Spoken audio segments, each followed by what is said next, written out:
दोस्त नमस्ते प्रणाम, अपने यूट्यूब पे स्वागत करते हैं। देखिए बहुत सुंदर सोहर गीत लेकर आयल बनी के लाना ना बेटा उठा मन भाई लाइए, आप लोग गा सकते हैं।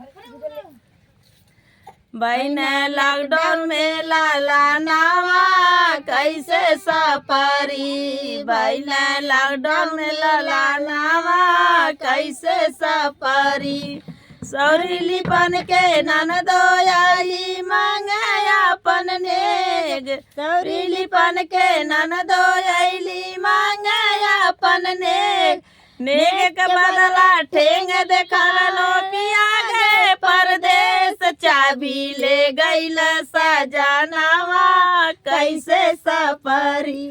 चाबी ले गईल सजनावा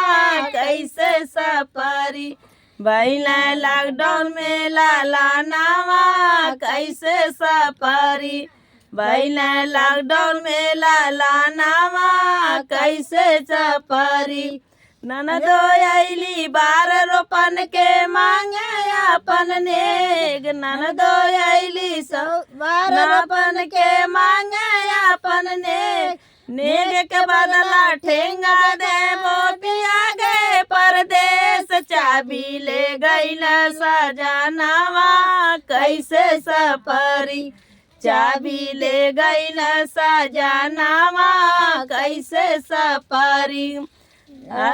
भाई लॉकडाउन में भाई लाला नावा कैसे सफरी,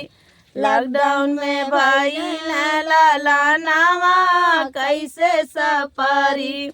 ननदो आईली काजल लगान के मांगे अपन नेग, ननदो आईली काजल लगान के ननदो अपन नेग, नेग के बदला टेंगा देबो पिया गे परदेश, चाबी ले गईल सजनावा कैसे सफरी, चाबी ले गईल सजनावा कैसे सफरी, भैला लॉकडाउन में लाला नावा कैसे सफरी, भैला लॉकडाउन में लाला नावा कैसे सफरी।